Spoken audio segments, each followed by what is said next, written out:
And so I said, Happy New Year! Happy New Year! Happy New Year! For tomorrow, from when this comes out, I think. Yeah. New Year. You see, we're doing this live at twitch.tv/Slalt Cast, which Dan streams Mondays and Wednesdays. I'm Dan. Who are sometimes other you? days. I'm Kobe. And this guy?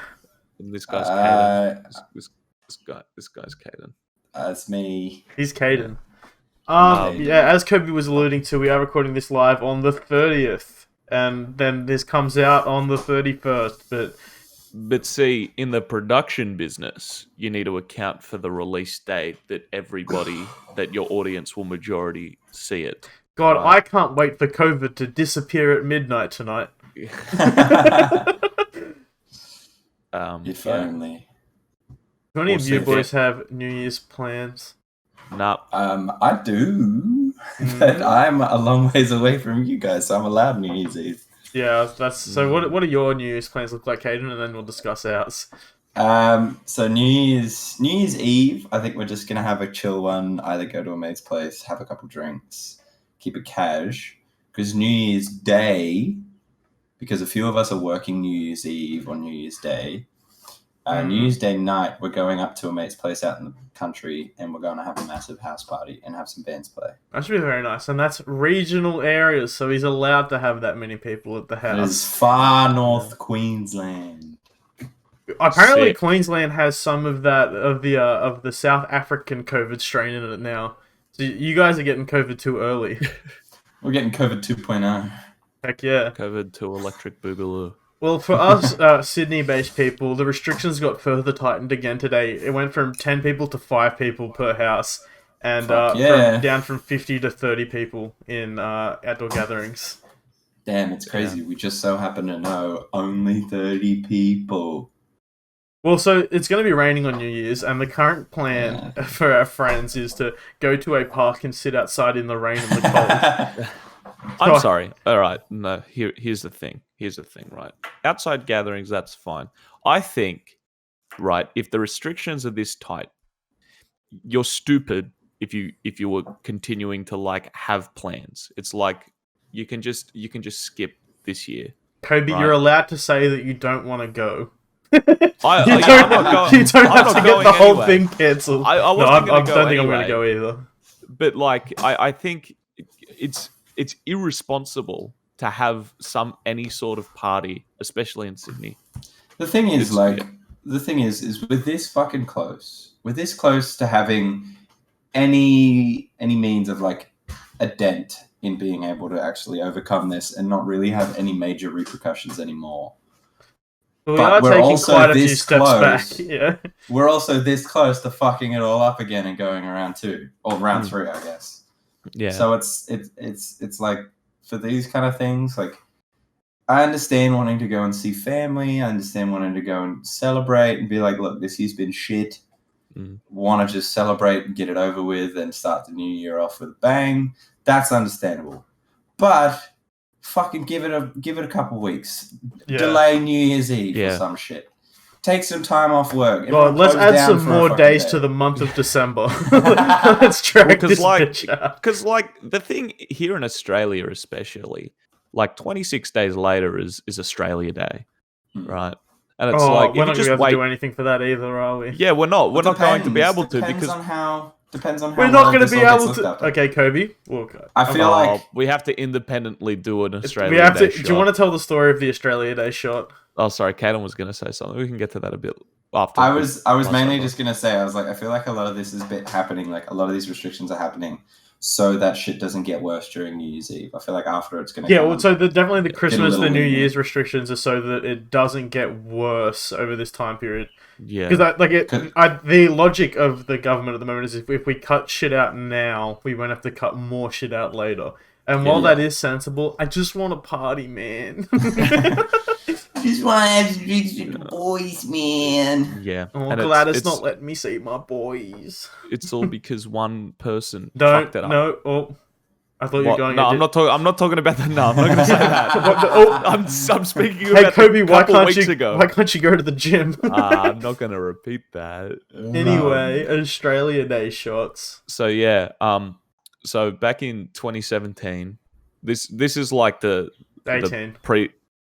this is the prelude. Oh, Back in okay. 2017, we went to Fiji for an after school trip. And Schoolies. It was schoolies week. It was schoolies. You made it sound like some people, we finished school and then took a short if there are little trip US to listeners, Fiji. they don't know what So it is. for the US it's people, it's like spring break, I think. Yeah, kind of. It's But like when just you a finish week-long high school, party. you get your entire like school group and a bunch of the groups from around the local area, and you go and you trash a tropical island or like the Gold Coast or something. It's a great time. Yeah. So the thing is that when you come back from overseas travel, you can go through duty free, and that is cheap alcohol with no tax. Fuck yeah. So there's this bottle of dark rum called Bounty. Fiji and dark rum. It Fiji tastes and dark and rum. smells like petrol. It does. But Dan bought a bottle. So 2018, when we came back from school, Well, I think we have to give some more backstory of that. Bounty, so we stayed on Plantation Island, which is not the most upper class, high tier island. A lot of their tourism is like Schoolies Week tourism. So a lot of there was like a lot of like cheaper drinks and that, and a lot of them had Bounty rum mixed in them. So the Bounty rum had kind of been the meme of the trip. I was like, oh, you wouldn't mind a little bit of Bounty rum. Anyway. So when we got back, which was the 30th of November, it was my birthday, my 18th. So we went, and then Dan cut to Australia Day, which is in January. 26th, so 2 months later. Invasion Day. Sure.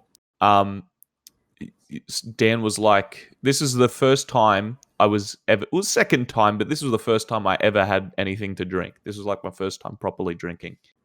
The one time before that was like a half a glass of red wine that Dan destroyed. Okay, so we were at a restaurant, the Barbarian Beer Cafe, and Kobe's like, tonight's the night. Because we used to go to this restaurant, and then we used to like go to like clubs after. And the Kobe was like, tonight's the night. I was like, okay, sweet as. He ordered it because he reckoned he wanted to be a wine drinker. I wanted to be a wine drinker. He ordered himself a glass of red, and like it was like, what is your cheapest red? Thank you. I will have one of that. Sir, give me your cheapest wine. And how I can describe it was if Minecraft cobblestone had a taste. It was like That's a Brazilian what red. It was interesting. Yeah. And Kobe had a couple sips and was like, this is not for me. So I said, well, I'm not going to let alcohol go to waste. And then Dan sculled it. So, but this Australia Day, I tried white wine. From a bag. White wine. White wine. So our friend Blake, former member of friend of the show, recently deceased. Recently deceased. Yeah. He picked me up from the station, and then we went to Dan Murphy's to get That's a alcohol. liquor store. Get some white wine. Yep. And right there they had Sauv Blanc for $9 a bottle. Ooh. So I went, wow, $9 a bottle. That's 22 standards a bottle. This might be high quality stuff. This will be good. So I bought 2 bottles of that to last me the day. Anyway, started drinking out of the bottle. Didn't need a glass. Kept the bag on because you need the aesthetic. I was going to say something terrible, but I'm not going to do that. Anyway, this is probably like first bottle in. Zero tolerance to alcohol. I was absolutely smashed. Nice. Sitting in the gutter. Dan lives in a cul-de-sac. I do live in a cul-de-sac. Sitting in the gutter while everybody's playing cricket on the road. Some street cricket, as the kids call it. And Dan goes, Kobe, equally drunk. He goes, Kobe, we need to have a shot. We need to have a shot. And I go, okay. And he's like, let me get a shot. So he walks back into the house. He gets Joseph, friend of the show, is also like, yeah, we'll do shots. Yeah, let's go. Dan brings out the bottle of Bounty rum, and then 3 solo cups. Yeah, because I couldn't find shot glasses, so I was like, you know what, couldn't solo cups will do. Yep. And in solo cups, there's actually like a ring to show you how much is a shot. I don't know if that's by design, but it's pretty nifty. It was about like 3 or 4 shots, maybe. It was a lot. I was like, I'll pour it to the line, and I gave it a little extra. Yeah, and by a little, it was pizzazz. like 200 more. It was like 200% more. Look, I don't think you could describe what we drank as we had bounty neat, and we just drank it quickly. Oh. Yeah, thinking about it, it was awful. I almost threw up on the spot. The fact that it just sat there for a little while too is a little like. Well, like alcohol sits. It lasts, but especially dark rum, is one of those things where it doesn't get better with age. Yeah, not unless it's expensive, which it was not. So Dan and I have carried out a tradition since then, which has just been 2 years. Yeah, wait, 18. 2 years. No, 18, 19, 20. Oh, 3 years. Sorry. Of just doing a ridiculous amount and just an absurd shot. Yeah, just an absurd shot with any alcohol that isn't typically a shot. Not a shooting alcohol. So I think we did. I can't remember what we did in 2019, but this year we did like wild. What is it like the? It was a honey. It was the honey wild turkey. Yeah, honey flavored wild turkey. It was not good. It's exactly like going to a bar asking for shots and then being like, "Oh well, we don't do shots. We just do neat." Yeah, and they don't actually have like actual. It's just like a fancy bar. Yeah. Well, it was like that one time. It was like earlier this year, before COVID. I was up in Queensland and we went to see Frank Carter. And we went to that Japanese restaurant and we got like rice wine. And like funny. it was myself, Caden, Tom of Wheel Drive, and then Zane, a drummer of Verum. A lot of drummers there. We got this rice wine. This is the thing that happened. We ordered it thinking that when we ordered it, we'd order like a little bit for each other. Because usually when you order it, you order in like amounts, and we were a little confused because we're all fucking idiots and we'd already started drinking too, so we were a little tipsy. So we'd rocked up to this like fancy sushi restaurant and saw there was sake, and we were like, surely we get some sake. Yeah. And we didn't get 4 cups of sake. We got 4 bottles of sake. Oh no! It was warm rice wine sake, and it was cheap too. I was gonna say, did the price not alert you to the fact that you were getting 4 No, bottles? it was cheap. That's what made it worse. Yeah, that's what made it worse. We were like, oh fuck yeah, 4 cups of sake, because it measured it in like in mils. So we just thought, it was like a decent sized cup. It was like 3.5 liters. This is 1 cup. It wasn't like a full bottle. It was like, for example, that's like your bottle. Yeah, a nice cheeky 400. Sponsor. I wish. Young Henrys, please sponsor us. I know a guy. But fucking, it was just like, we ordered it thinking it was going to be just a little bit for all of us.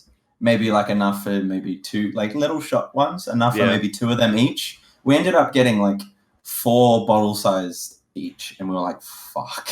Yeah. We might have ordered 3 or something. Yeah. But it just fucked us up because we were like drinking it normally when you really shouldn't have. So then by the time we got back to the B&B, we were all pretty gone. Yeah. Well, what happened is like the first, because like it came out with little cups and we're like, okay, or whatever. And then they're like shot-sized cups. So we all go cheers. Well, that's how you're supposed to drink sake. It's like that's and then right. I'm facing Zane, and then Caden is facing Tom, right? So we're in like this booth. So we say cheers. Zane and I look at each other and we shoot it, and then we look at Caden and Tom, and they're like sipping it and then putting it down, and we look at them and we're like, "Wait, you're not meant to shoot it? What the fuck?" I think what happened too was another. I think what happened too was it came out in the little cups, and we thought that was it. So we'd asked for 3 more cups, but she's like 3 more bottles, and we were like, yeah. She'd come out with more. No! I can barely remember what happened, but I feel like it was along those lines, and it was very silly. Yeah, it was very funny. Speaking of drinking excessive amounts, how was everyone's Christmas? I did not drink excessive amounts. I did. Yeah, you got on the sauce. Yeah, I did get on the sauce. My sister and my cousin, they got on the sauce. They were doing snorkels out the back in front of the family. It was fucking hilarious. Oh, I might buy because I'm the eldest of all of my cousins on both sides, but on mum's side, there's like it's me, my brother, and then like the two cousins now of drinking age. So we have the potential to get sauced up at family gatherings now. We're just me being an alcoholic. So maybe I need to invest in a snorkel. Anyway, continue your story. Yeah. Anyway, they were doing their own thing. I don't know what like caused it, but you know, it's whatever. No, I just kept drinking because this year we usually do like mum's side of the family for Christmas, and this was like the first time we had it in our house for a while, like because we've got the new house and mum wanted to flex on all of her Use siblings. that new deck, baby. Yeah, and also flex on all of her new siblings. Yeah, new siblings. Sorry, new house on her siblings. Mum flexing on some newborns. Get fucking wrecked. You won't be able to afford this. The world is burning, but I don't think it is. I'm kidding. I love Michelle. I love Michelle. Give it up for Michelle. Yeah, give it up for Michelle. So we were... Anyway, one of Mum's friends was going to be spending Christmas alone and asked if she could spend Christmas with us because she knows the family somewhat. Mum was like, yeah, why not? Now, I've known this person for a very, very long time. Like, very good family friends. Her daughter as well, you know, whatever.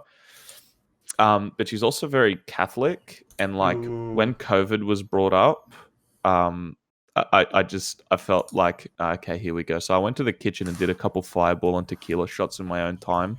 Nobody was around. Fuck yeah, attaboy. Yeah, and then my cousin, his son, like was coming up and wanted to play Minecraft on the computer, and I was like, okay, this is an escape. I can just sit up here. So we played Uno and Among Us.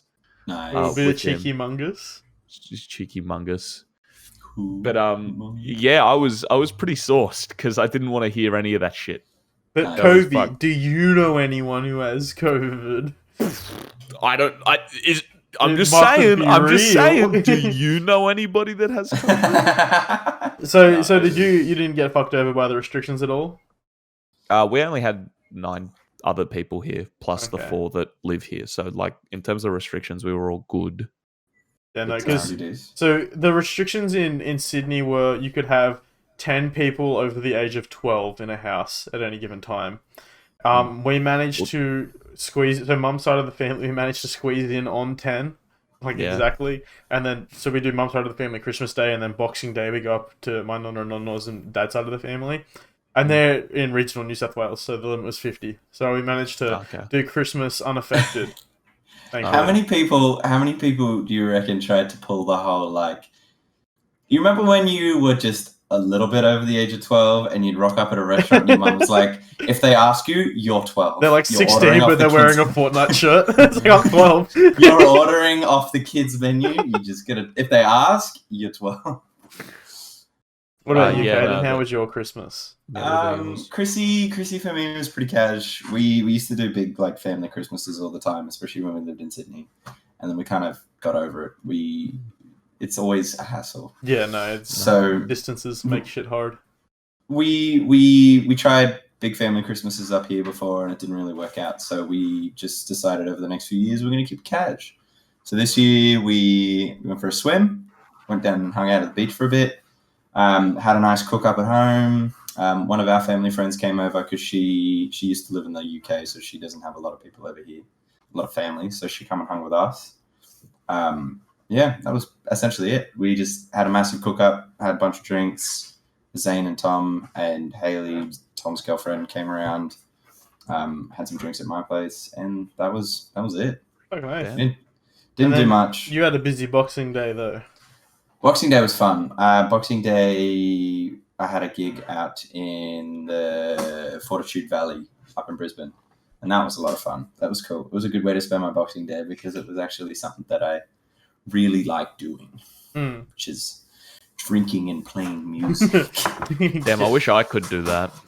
You will. But some C word ate a bat. Don't. It rhymes with. No, you can't say that word either. You can't say that word either. Nope. It doesn't rhyme with that. Yeah, no, Boxing Day was a lot of fun. I went out and played that gig. Met a bunch of bands that we hadn't actually seen before, but I've been meaning to meet, and they were a lot of fun. We had some cool people turn out. Some people really enjoyed our show. We were a little worried because we were like the opening slot and we were playing really early. And usually when that's the case, it's usually the time that everyone just rocks up. Yeah. So you're usually playing and people just turn up halfway through, but we were surprised the amount of people that were already there ready to go. That's cool. Which was really nice. Yeah, it was really good. So how many gigs have you played since your last gig of the year? Did you know how you made that big Instagram post? You're like, our last gig, and then you're like, we have one this weekend. Yeah, no, it was just this one, and it's exactly what happened last episode when I fucking called it, where we were like, yeah, that was it, it's the last show, but we'll probably get hit up to play a last minute gig somewhere, and it fucking happened. Yeah. On Boxing, like the week or two before Boxing Day, they hit us up and were like, hey, we need a spot. Do you guys want to join? We're like, I don't mind. I can't fucking say no. Damn. But no, it was a lot of fun. We all stayed out around the valley, so we were out pretty much all night. Zane got very drunk, and it was funny. That doesn't sound like Zane. Zane? Drunk? And then we hung around for a little bit, and we all got very drunk, and then it got to a point where we were just like, all right, I'm tired. I go bed now because we were out really late because the last band didn't. Usually with the bar that we played at, they have gigs going pretty late, and then after the last band, they put on a DJ, which is supposed to like bring the nightlife in. Yeah. Because the valley's kind of strange with their like whole nightlife. It's very like half and half. You've got half the people that are out there for live music and going and seeing bands and venues and stuff like that. And then you've got another half of people that are just out there to go clubbing. Well, they're not there to go clubbing. They're there to fuck. Well, when we were in Melbourne for PAX, remember that emo night that we went to, Kobe? Yeah, that was the exact same thing. There was a bunch of live bands playing like pop punk. And then by the time we pulled up, we were literally the nightlife. We got suckered into this pyramid scheme. Yeah. There was a DJ on just playing pop punk classics. Yeah. And we were like, this is exactly how sick. It works. It's exactly how it works. So, like, for example, normally when if we play somewhere a bit like venues called Tomcat or Rick's or whatever, there'll be like 3 bands, and then after the last band, a DJ will come on, and then the place just packs the fuck out. Because everyone goes out and they go clubbing or they go for pre-drinks in like the few venues around, like Prohibition, fucking Birdies, wherever. And then the bigger venues will open up with DJs and just have people going. So the DJs won't actually start until like fucking 12. Yeah. Which is like 1 o'clock my time. That was the same as Melbourne. The DJ played from like 12 till 4. Yeah. So it's kind of funny just seeing how fucking strange things get from that night on. So like by then we'd all like danced and moshed and had a lot of fun and just were fucking exhausted. We were all pretty drunk and the DJ started playing and we were just like,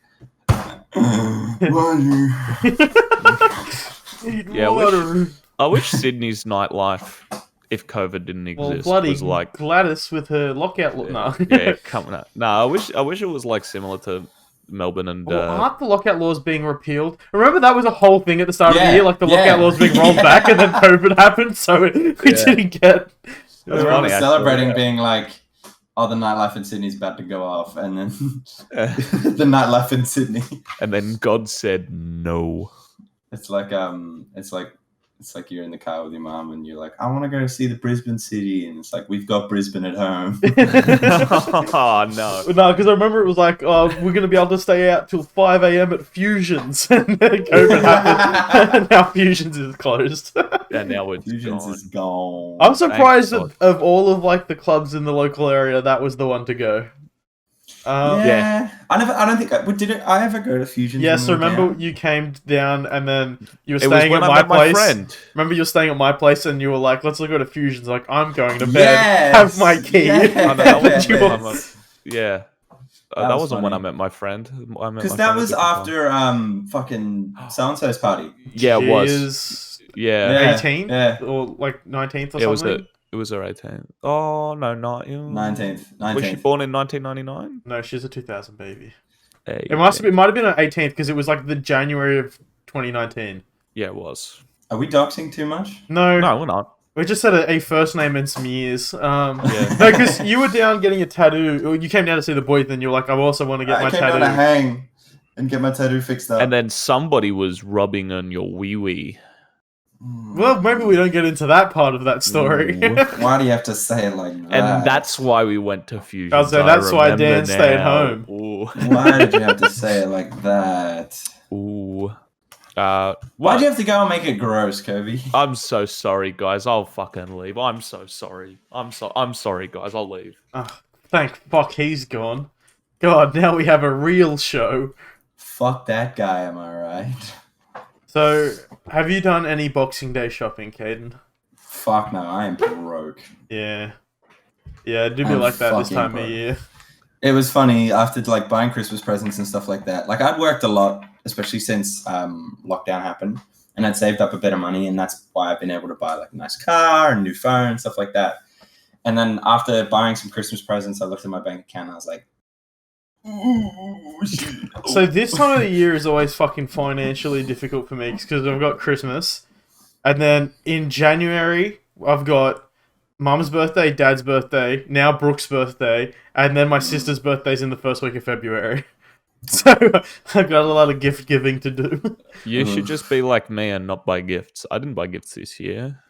Why don't you give get IOUs? See, that's what I did with my mum. I didn't buy my mum's Christmas present. No, because see, the problem with that is the IOU will get redeemed. No. On the spot. I'll have to IOU do one something. present. Yeah, well, where is it? I want it now. I don't know. Did you get anything cool for Chrissy? Get No. anything good? What did you just get for Chrissy? I got my Stream Deck. I like that. That's a pretty sick It's idea. so fucking useful. Yeah. I only got clothes and shit, but I didn't mind because I bought Only myself my... clothes and shit. I also got, hang on, these socks. They got Star Wars. Nice. Nice. I bought myself my presents this year, really. I got, like, new cymbals and shit like that, and the new guitar pedal and whatever, but, like, yeah. Did you get for anything cool for Christmas, Caden? Yeah, Caden, what about you? I got a couple things. I didn't get, like, massive things, because Mum asked, she's like, what do you want for Christmas? And I was like, I want either a tattoo or some guitar equipment. So you open the present with the tattoo gun, and that knocks you the fuck out, and you wake up with the tattoo gun. So she was like, well, I don't know what to get you for either of those things, so I'm going to just give you some money. So I just got a bit of money to pay off some stuff that I wanted. Well, so do you guys find yourself, now that we're getting older, that you just buy yourself things when you want them? So, like, giving's a lot harder. Yeah. Well, other than that, I got a nice necklace, which was sweet. I got a book, which is awesome. Wow. It's by Iceberg Slim. It's called Pimp: The Story of My Life. It's Damn. actually quite an interesting read. Caden reads. Caden reads more than I do, and it's not upsetting. It's good that Caden reads, but I'm just saying. Why like, don't you say it like you mean it, Kobe? I forgot that you read, and when I picked you up one time, you were reading on the plane. I was like, oh damn, I can read. I I think that might have been the same trip with the Wee Wee Robin. yeah. Ah. Robin, it was. Yucky. What is your guys' opinion on people who post like Instagram stories of their Christmas haul? I was going to say, what was your opinion on people who rub PP? I'm for it. I wouldn't know. I've never met somebody that wants to do that. Or have you? And not to me, at least. You could be talking to two guys right now. This seems like a perfect time to remind you guys, if you aren't watching this on YouTube, there is a video version. We don't have a vanity URL, just search Slalt Cast on YouTube. Just go. That doesn't really work, but yeah. People who post their Christmas hauls on Instagram, Lil Sus. It's a bit cringe. Yeah, It's a little sus. It's very like, it's very childish. Yeah, like Yeah, it so is. we're all 21 here now. It's very much like, Look at mommy and daddy got me. I got presents. Well, so just at a base level, it's like a flex. As like look at all these things I've got, which already makes it cringe. And then if they got like it's like look, my mummy bought me a car for Christmas. It's like, okay, fuck you, we get it, you're rich. Yeah. Stop flexing it. Little things like opening Christmas presents with the family, or like taking a photo of all the presents under the tree and stuff like that. That's cool. Cool aesthetic, but like flexing Christmas. The shit that you got. Yeah, that's Christmas, but like either videos of you showing off your stuff or like a photo of all your shit piled together being like, Merry Christmas to me. Get fucked. Yeah, no, I agree. I don't understand how people can be that narcissistic. Because they surround themselves with people with yes men and women. You know? Yes, that's really what it is. Like those damn soccer bastards. No, but it is. Like you see the people that post that kind of shit are the people that like, you know, they live that lifestyle, right? And they just assume that they're kind of ignorant to like other people's feelings, you know. Did you guys see anyone do that this year? Like see any of those posts? I actually didn't. No, I didn't. I'm trying to think. I saw one, and it was from the person that Kobe mocked into a block on Instagram or whatever. Remember when he had to recreate some stories? I was like, yeah. So that's kind of on brand for that person. But and also, I think also somebody else did, and it's hard to describe who they are without naming them. No, that's okay. I just wanted to know if you guys actually only saw it. I only saw one this year, which I feel like as we're getting older, less people are doing it, which is a good thing. Yeah. But the fact that it even happened. Yeah. To kind of piggyback off that, there's this actually, you know what? No, I won't get into it. We'll get into it off stream. Okay. Off pod. Kobe, I appreciate how you killed the momentum fully. So I'm so sorry. I was going to segue it in, and then I thought about what I was about to say. I can segue kind of. It's going to be a bit rough, but I'll segue. Okay. Talking about streaming. Wow, we weren't even talking about that. Talking about the word stream. Stream. Peeing. Ken's wee wee. Rubbed. Why are you going to do me like that, man? What? Are you saying you don't like your pee-pee rubbed? Caden, Summer's in the chat right now. Summer's in the chat. Why? Yeah, he's streaming. Caden, what were you gonna say?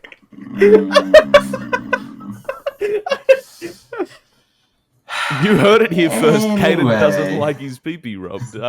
It's okay if you don't, Caden. Anyway. I mean, it's really a personal preference thing. Yeah. Talking about a couple of coomers. We were talking about before the podcast, but I recently found out about a particular, I guess you call it a streamer called Code Miko. I think VTubers and like VTuber. Well, that's kind of what I wanted to think it was, but it's not. How is it? Right. Well, so for context, describe what Code Miko is. Do either of you know what Code Miko is? I know it from how they talked about it on TMG on the most recent episode.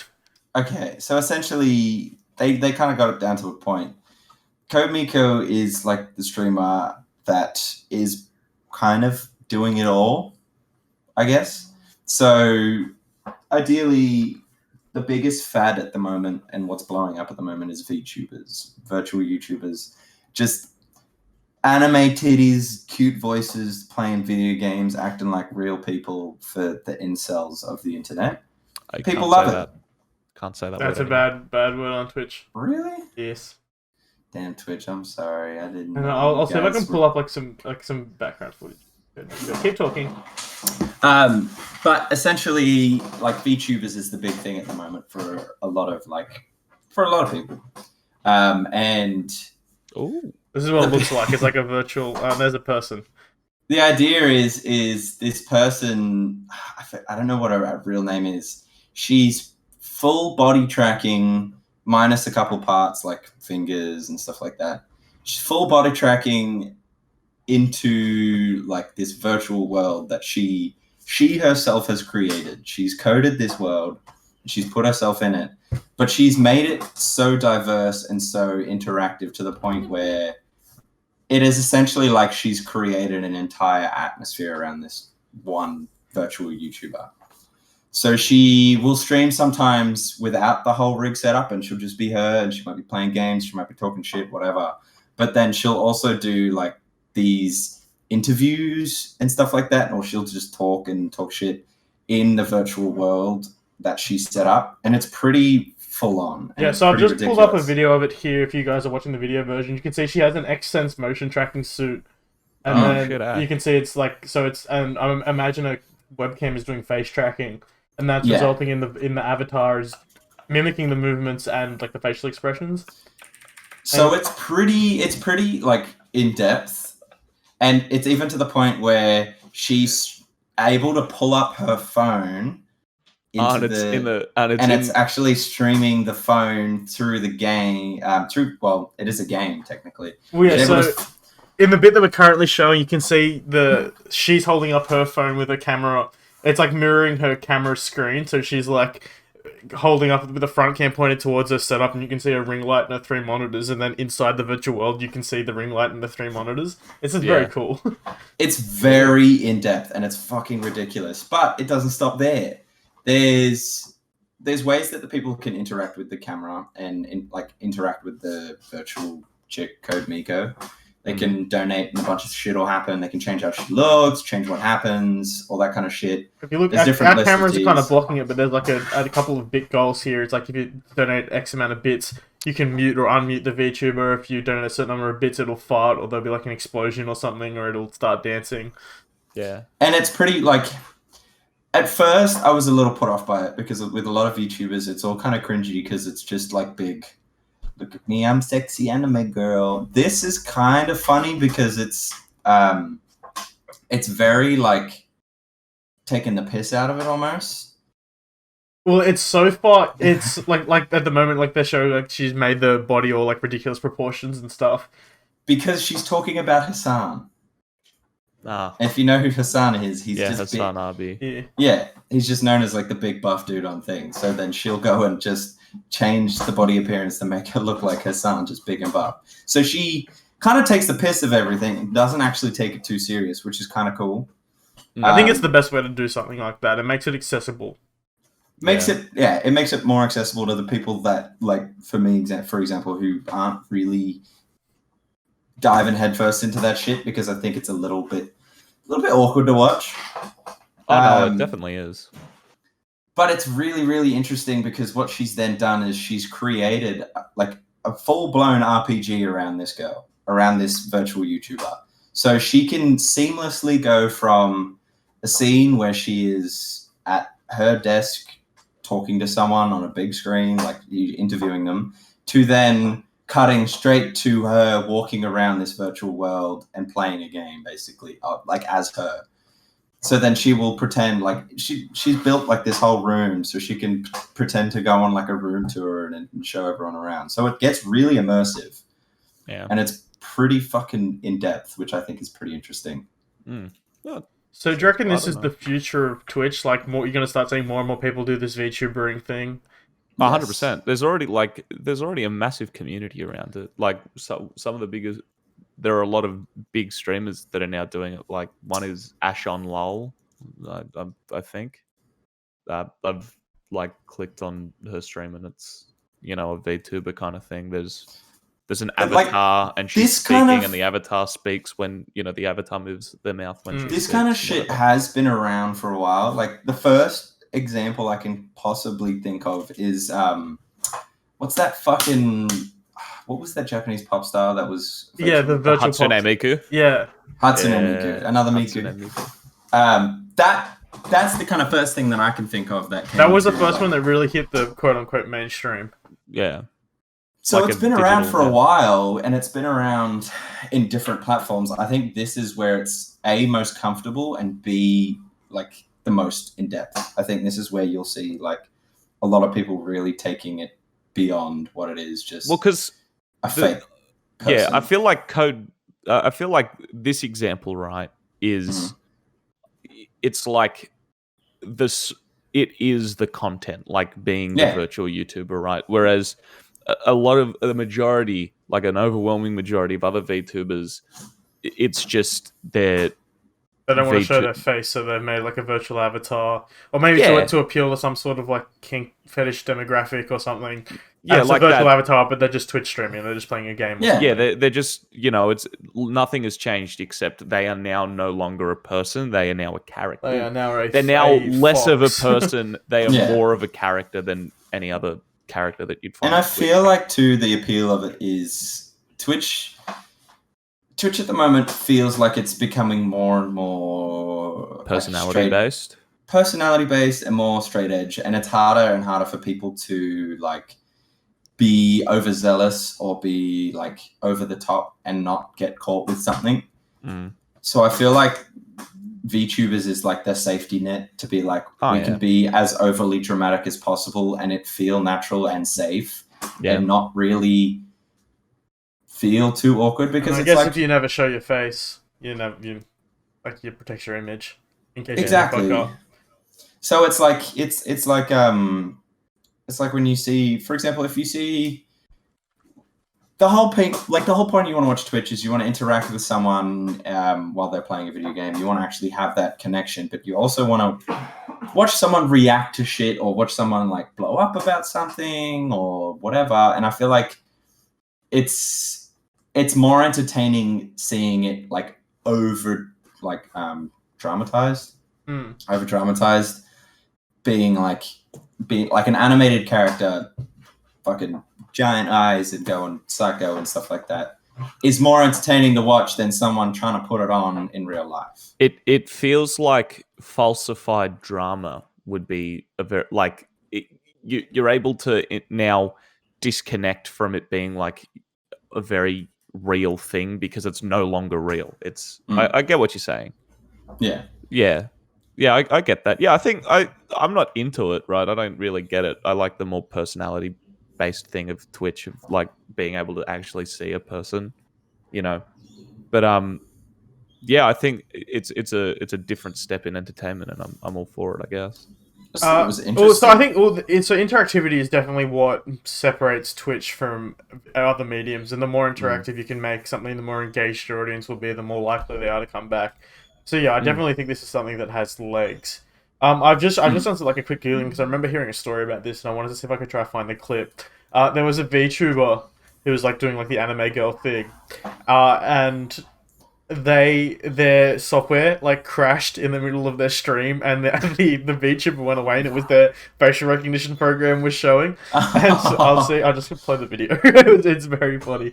So it's like a short clip from their stream, but it's just so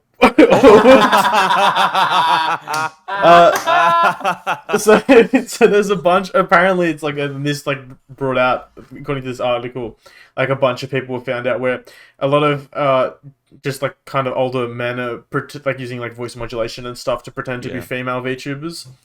So do you think that this is like predatory in any way? Like they know they're preying on like lonely dudes who just want a 2D girlfriend. Yeah, it has a lot of potential to be very predatory. I mean, like, but that's anything anything like this. Go on. It's like the whole idea of like anime is very, very, very well known for being like a little too across the line, little too across the line. So it's like the whole thing with like there's girls that look young, but then they're 1,000 years old. They're a 900-year-old dragon. So it's okay. You're allowed to. It's fine, Caden. Look, I didn't have the police coming knocking at my door, Caden. You can't tell me otherwise. It's shit like that. So it's like it's opening the door to a lot of shit that's probably a big no-no. Yeah.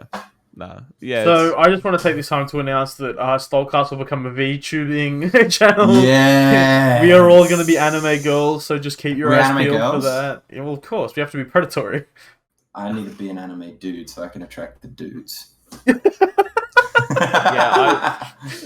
to cover all JoJo's. Can it be JoJo's? I don't know what that is. Same. JoJo's Bizarre Adventure. Speaking of Twitch, I don't think we talked about it, but DMCA on Twitch and copyright. Did we talk about this? Did we talk about in what this happened? Are you talking like the stuff that happened a while ago with the music? Yeah, with the music stuff. Do you want to introduce what you want to talk about it? Because I don't think we can cover it. So Twitch had a system. So Twitch's system for live streaming is that every live stream is saved as its own video on demand. And Twitch streamers, in the backgrounds of their streams, used copyrighted music, which is like something that is a given. They just put on a Spotify playlist. Spotify or Apple Music playlist or whatever, right, in the background of their streams. I use Tidal because I like giving Jay-Z all my money. That's a lie. I don't use Tidal. Yeah. But Twitch's old system used to be if there was copyrighted music, the part of the VOD would just be completely muted if it detected copyrighted music. So I think the system fucked up and it just didn't work anymore. And then, well, it's still muting. It's just that a company started lodging DMCA claims on Twitch. Okay. So Twitch were trying to protect themselves just by muting the VODs, but it's not like a flawless system, and then it still happens in live broadcasts and stuff. So basically, companies started doing what they do with YouTube, and they're like, "Oh, well, if you're using copyrighted shit, we're gonna like launch it like a DMCA claim." Yeah. But the reason I bring it back up is because last night, while I was browsing Twitter, scrolling on Twitter, I saw that now the DMCA claims have also carried over to Twitter too. So, like, is you seeing XQC's tweet? Is that what you're talking about? Yep, and then also Pokimane as well. I didn't see Poki. So do you want to introduce what happened here? So it's the same kind of concept, like copyrighted music, whether they shared like a TikTok that they made, right, and put it on that had copyrighted music, or they had a clip that they posted on Twitter for, advertisement, whatever, had something in there. Also got DMCA'd, and they got asked, it was taken down by Twitter, and they were, So I just want to, the whole process. I don't know. I'm not a copyright guy. So I just want to know your guys' opinions on copyright, because I think this is dumb. Well, unfortunately for us, Caden's typing as loud as he can into his... Sorry. Unfortunately for us, copyright holders have every right to take down, especially like in a Twitch stream. So the main argument people use on YouTube is like fair use. If they use like a clip from like a talk show or something, like if they use a clip or like the music from something. Yeah. The fair use is something that governs digital content, where you can use stuff like that as long as what you're doing to it is transformative and doesn't detract from the original thing. So a good example of it, I watched a breakdown of like Corridor the Crew did a video on like a breakdown of their like YouTubers React, or what is it called? VFX Artists React series, and some of the copyright issues that they have there. And so like their main argument is that they'd have trouble where like movie soundtracks would get them taken down. So they've gone to like they pretty much replaced all of the music in the clips now. But they're like their argument like as to why it's fine is it's transformative. Like they're literally providing commentary over it, commenting directly on it, explaining why it's like why it's good, why it helped, why it's that, and they're also not detracting from the allure of the original product. They're hitting every point. Literally, that's like the definition of fair use. Like, and you seeing a clip from a movie that has some of the original score in it in like a VFX artist react video.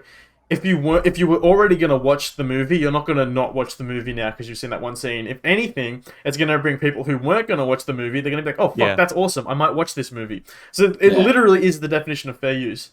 Whereas Twitch, on the other hand, if you just have your Spotify playlist going, you're not adding anything to the fucking Justin Bieber song that you have playing. In fact, the Justin Bieber song is adding to your stream, and that's where it becomes like a copyright violation, because you should license that music if it's benefiting your work and detracting from the potential sales of their work. I definitely understand it. I definitely see where it's coming from. I think that they do have a fair point, being like, oh well, we've spent countless hours and time and all this kind of stuff doing, like, with the whole streaming thing. That makes sense. The whole point of like fair use on YouTube, I've seen a lot of like horror stories of people being like, I've literally done everything and you're still taking down my shit. Because so how YouTube's system works is you upload your video, a company can lodge a DMCA claim, which will they're like, no, this is ours. And then YouTube's like, okay, you get all of the money for this video. You can dispute that claim, and then the company can either say, okay, no, you're right. have your money back, or they can say, no, fuck you, this is ours. You get a copyright strike on your channel, which if you get 3, your channel gets like suspended or terminated or something. And the only way to repeal that is through like a US court, like a legal proceeding. It's very flawed. So YouTube system, it heavies the copyright holders a lot. And so what like a lot of companies have done is they have bots that just scour every single YouTube video, and if they detect any audio snippet, they just automatically lodge a claim on any video. And then like fucks over a lot of creators because they don't bother looking if it's a fair use thing, because like 99 times out of 100, 9,109 times out of like 10,000, whatever, a small YouTuber isn't going to risk a court case and getting the channel terminated and like affecting their livelihood just because they want to get the money from one video. Like it makes more sense to just like re-edit and re-upload that video. It is a bummer. It is a bit of a bummer. Like it's frustrating. I think the whole idea of trying to do fair use is awesome, and I think that's a smart idea of trying to like make use of the whole copyright thing. But I think the way that the system is there is a bit flawed, because it just opens up the idea of big companies just being like, oh, mine, and then that's it. Not allowed to dispute it, not allowed to do anything, because anything you say is just going to be counteracted with, well, that's ours, so you can't use it. So it's interesting though that it's happening on Twitter now. Because a lot of Twitter like video is reposted content from other places. There's not a lot of original content on Twitter. So that does mean like I can't even imagine how much of the library of like uploaded videos is getting like strucken right now. Your feed, there's a point to which like your feed on Twitter, it once it's like past a certain point, it's like in the void. You don't know that it really exists, right? Because just of how Twitter works, it's like it's meant for like stream of consciousness kind of thing. Like you're just scrolling up. And then once you scroll past it, it's like down there forever. And then the more times that person tweets, it goes into their bank. So like if you've uploaded something last year with copyrighted music on it, and then that gets claimed, and it's like, well, now you've got shit, and it's like, well, how am I I posted that when everything was fine, when I thought that, this was fine. It's interesting in Twitter though, because so the issue with like YouTube and Twitch and the DMCA is that you're profiting off someone else's work. Yeah. To my knowledge, you're not making money off Twitter video. Not unless it's like sponsored brand deals, but even then, even then, the brands are would be definitely like extremely careful saying don't use anything that we don't have the licenses to. Yeah. The Twitter, I haven't looked into the Twitter stuff enough to know. I literally just saw XQC's tweet last night and was like, this is interesting. Yeah, I think it's tricky, man, because for me personally, when it comes to like copywriting with music, for example, if I base it off my own opinion with my music, I'm more than happy for anyone to use music however they like. I wouldn't be super particular on like how people would use it. I feel like it gets to the point where people then start to claim it as their own. That's where copyright comes in. Even then, that's a fine line of people being like, oh, well, here's this thing that I made. And then it's always a confusing subject. But for like... Well, Caden, like a question for you, right, is... Would you, if some big streamer, right, in the background of their stream had music running, and in their playlist was a Verum song, and it was your new song coming out on the 15th of January, Scars, right? I'm great at advertising, but they had it up, and in like the bottom corner of their stream, they had like what song now playing, right, and it said Scars by Verum. That stuff to me makes sense. That's what I kind of think music is. Would you condone that to be taken down? Because say this person has like, not even thousands, say this person has like a couple hundred viewers, right? And even if like 500 viewers, if 10% of their audience go, wow, I really like this song in the background, what song is that? What song is that?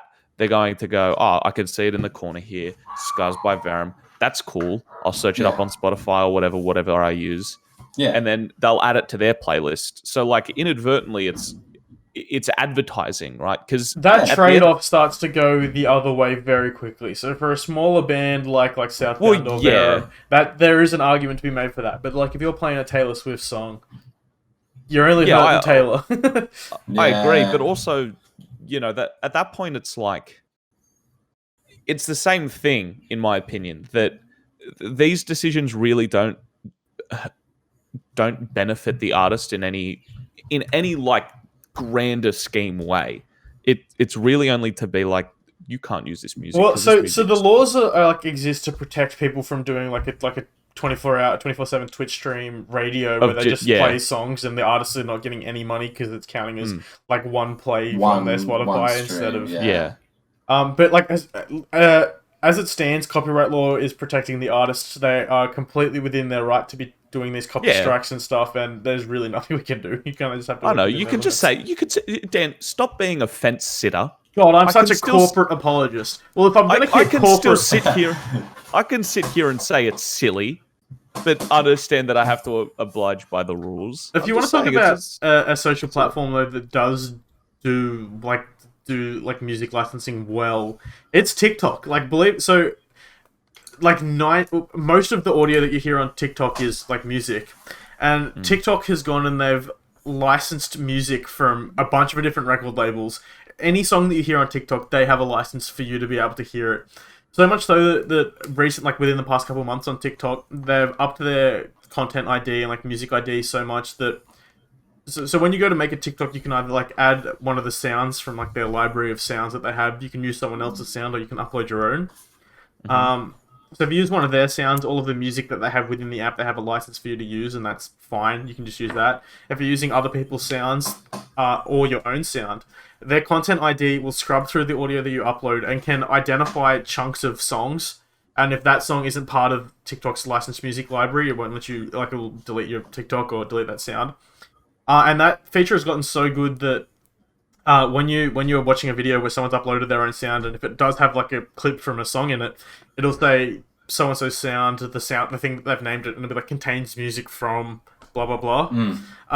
So TikTok's content ID is so strong, and they're protecting their creators by actually being proactive, licensing this music on behalf of the creators, which TikTok can do because the amount of money they must make off advertising is ridiculous. Like it behooves them to support creators like that. So does that mean something like if Amazon like bought Spotify, right, and Spotify has these licenses to the song, does that mean they could license it to Twitch? They would have to come up with new licensing agreements. Oh, okay. So when you submit your song to Spotify, you give them a license to allow people to have like individual licenses to stream them. And you settle on like a revenue split per stream. Okay. If they were to, because Amazon has Amazon Music, they already have a music service.